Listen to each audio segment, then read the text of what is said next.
Hi, hello. Today I am excited to dive in to Daughter of the Moon Goddess by Su Lin Tan.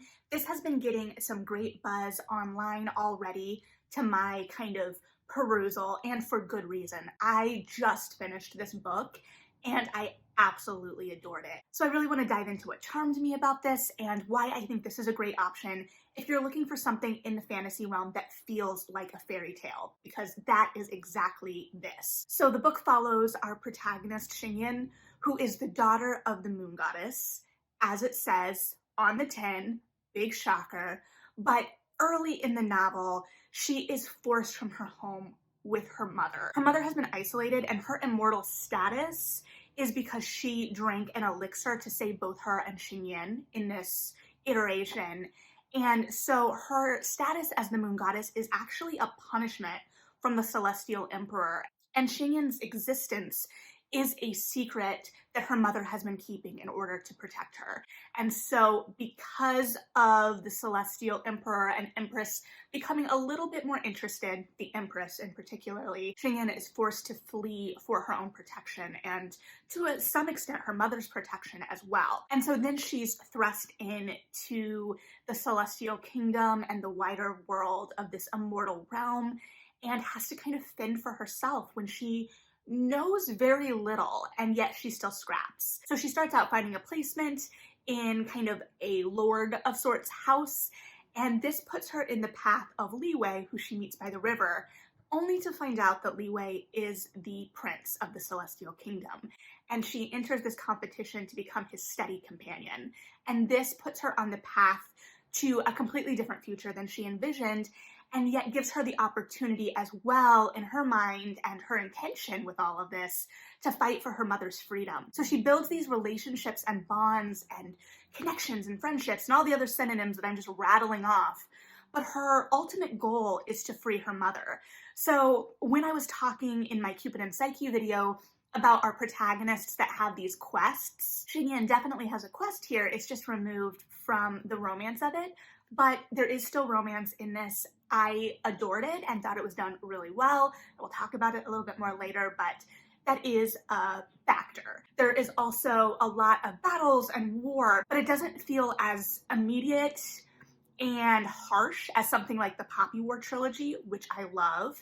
But if you're looking for something that kind of still deals with the gravitas of those situations and the moral implications and weight, but doesn't feel as heavy and may not mess with you as much emotionally in terms of, especially toward the end of the Poppy War trilogy, it gets very dark. So if you're looking for something a little less dark, I think this is a great option as well. So one of the things I really, really adored about this was Xingyin's characterization. And when the novel started, the voice immediately felt very fairy tale-esque to me, and I don't know exactly how to articulate it, and it's kind of on a precipice, a word I've been using a little bit more lately, I'm sorry, of what may really work for me and I might respond to really well.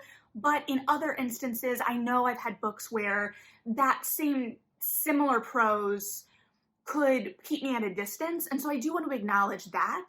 I can't pinpoint exactly why this prose in particular worked for me, but I think a lot of it may go back to the way characterization developed in the book and the way we saw our characters develop and the action that took us through. So the prose did feel a little blunter, not that it lacked nuance, it was very nuanced, but it had that kind of fairy tale-esque cadence.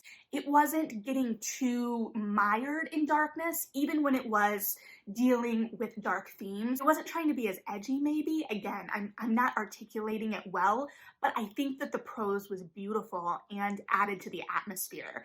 And so when I talk about Xingyin's characterization, and honestly Li Wei's characterization, and Wenji's, who we'll meet later in the book as the captain, or not the captain, I don't know the ranks, but one of the really revered soldiers of the Celestial Kingdom, I really enjoyed how all of their characters were portrayed, and Xingyin in particular, because she has such a strong moral compass, even as she is fighting for something very particular, and she is in a realm, a land that in many ways is her enemy, and yet she is still able to act with such integrity. And it's not that she's never tempted to act otherwise, but we as readers get to see her actively making choices toward what she sees as honorable. And some of her reactions in some situations that feel familiar narratively are somewhat surprising and refreshing. And not that every character needs to react in the same way, but I just enjoyed seeing her kind of grapple with the realities of situations. For instance, she grows up around Liwei, the prince, they become very close, and she is able to kind of look at the reality of his situation and her situation, not ignore her own feelings about things, and still be very practical about what the future may look like for them. And there are still these glimpses of hope and fantasy, I think, as we all can have, but then she is able to pull back into the reality and still be gracious. Even when that's not necessarily her first reaction, we may see her react immediately out of, that intense emotion. And then she's able, mostly through her internal dialogue, we're able to see her grapple with that feeling and get herself to a different emotional place. But that's not to say she's a pushover, because one of the things I loved most about her is that we as readers got to see her set boundaries. We got to see her say no and stand up for herself. So she's able to look at the situation and say, yes, I recognize that this is the situation. This is the reality of the situation. I can accept that, but I can also accept that my feelings are important too, and I'm going to set this boundary. So for instance, like one of my favorite passages, I'm going to read off my computer screen, so apologies if this looks weird. I would not. Some might think me unkind, but I could not so easily cast my feelings aside. My own desires mattered too. Guilt pricked me at the thought of Redacted's peril, but I was not so arrogant to imagine I was the only one who could perform this task. So the narrative sets her up as this fierce warrior. Her father is a fierce warrior of legend, and she rises in the ranks of the Celestial Kingdom's army of her own right and her own skill. And so she's kind of set on this pedestal as an archer, and she's able to acknowledge her own skills and yet also recognize that she is not the be-all end-all. And so I really loved that dynamic. And overall, there were a lot of themes of honor. She is obviously trying to free her mother, but we see her faced with decisions that could lead to her ultimate goal, but those same decisions would put her at odds with her moral compass and what she viewed as honorable. And so, and this book had lots of action and plot and things moving it forward, especially as she was going on lots of like little mini quests that fueled the larger quest. And I think everything ties in really well at the end. But we got to see those choices being made, and a lot of those choices being made kind of like over and over again in terms of interpersonal dynamics. And I thought that the way the relationships were handled in this was just so spot on. It's going to be hard to kind of talk around this. I've seen some spoilers in terms of like relationship dynamics that I want to kind of steer away from in case it ruins someone's reading experience. But we see her mostly interacting. She has female friends in the court, but we see her mostly interacting with Liwei, who is her oldest friend. And then when she's in the army, she becomes closer to Wenji as well. So in some ways, we may think of this as a love triangle. And I did want to talk about this because I think love triangles have gotten a bad rap. I know that I have been guilty of being like, oh no, not another love triangle. But I think this is a perfect example of when they're executed well, they work well. I think we just got really burnt out on it being the default and them feeling forced.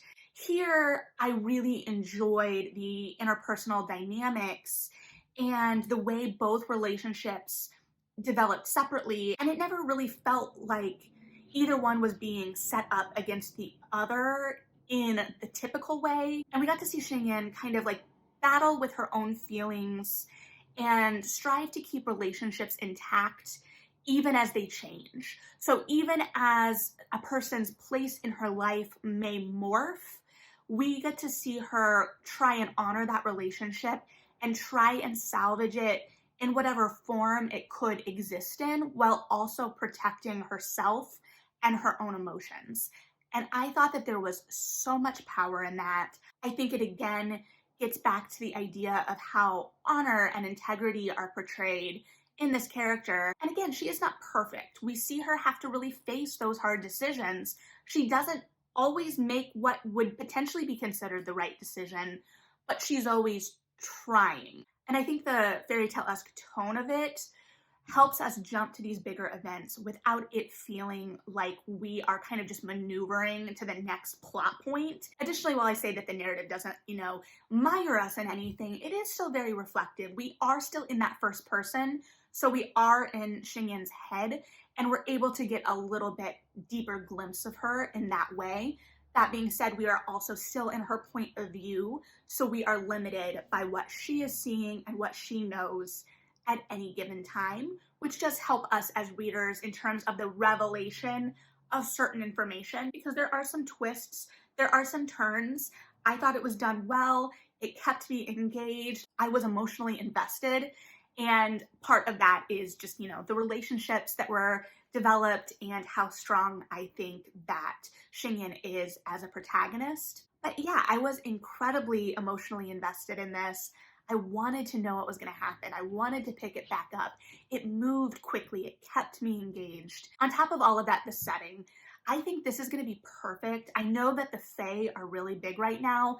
I say that because they're having kind of a renaissance of sorts. They were huge when I was coming up as a teen in the early mid-2000s. So we're seeing kind of a resurgence of that popularity. And one of the things as a reader that I was and am continually drawn to in terms of the Fae is that alternate realm, their immortality, the way that alters kind of their moral compass, the kind of tempestuous leaders. We've got all the different courts, and we see that here as well. So we're primarily within the Celestial Kingdom, but we get to go to like different realms as well in part of Xingyan's travels with the Celestial Army. And the Celestial Emperor and Empress aren't nice people. And so we get to see her kind of have to navigate that politics and that immortal politics. The mental pictures that the book creates are just so gorgeous. For one, their mode of like longer form transportation to a large extent in the Celestial Kingdom is traveling by cloud. So on one hand, you've got this like kind of graceful, ethereal thing, but we get to see it a lot in terms of running away or battle. And so that kind of juxtaposition, and later in the book when we have like larger battles, that imagery of the clouds and maybe having a little bit more kind of storm systems going on in the clouds, and this idea that those clouds are being reflected potentially in the mortal realm, but also it explores that sense that what is happening in this immortal realm is directly impacting the mortal realm, and what the immortals' responsibilities to those mortals is, and whether they are neglecting those responsibilities or not. So all in all, for me, it was just a really engrossing read. I'm not gonna lie, I spent a lot of the book shipping, trying to guess where certain relationships were gonna go, how things were gonna play out, but that doesn't mean that our protagonist was motivated totally by love and relationships in that way. Rather, I think that there was a tension that was created and executed well between responsibility and love of a romantic nature, and also whether love of a romantic nature is more important than other kinds of love, and what other kinds of love or relationships may be salvageable from the ends of romantic love. So I don't know, there's some twists and turns that are highly satisfying from like just a narrative standpoint, but then I think all of those twists and turns really are utilized to explore those themes. So I think all of the action directly serves character growth, and there were a couple scenes in the middle where we were going on some quests, and I was like, are these quests going to be connected, or are we just going on these quests? And they were connected, I should not have doubted, and they were still fun to read as well. So yes, I just loved this one. It was a great escape, and underneath all of the vivid and exciting imagery and the morphing and engaging relationships, there were a lot of themes and explorations of character growth and how we can interact with the world even when the world may not have our best interests at heart. there was some good stuff there, and it was ultimately just a lot of fun, which I think is really important as well. So if you read this, I'd be really interested to hear your thoughts. I obviously stayed away from some major spoilers, but trust me when I say there were some moments that made me go, what? Because some of the spoilers I had read in terms of relationship tropes led me to expect my reading to go one way. And I kind of had that in the back of my head the whole time, which is why I am refraining from that because I don't want to set expectations for anyone else. But it was executed differently than I thought it was going to be. So it was still a surprise. And honestly, it was kind of a delight because I was like, oh, that was honestly not how I was expecting that to play out. You have bamboozled me. I deserved this. I played right into it, and it was satisfying. Sometimes there is fun in walking right into the author's narrative traps. There is an experience and an emotional investment there. So I walked into the trap. If you've read it, you know what trap I'm talking about, but I will not pretend to be smarter than the book. If you also walked into the narrative trap or didn't, I would love to know. But yeah, I just really loved this one, and hopefully if you pick it up, you love it as well. Thanks for hanging out and letting me squeal over this book. Have a good one, read something good, and yeah, bye.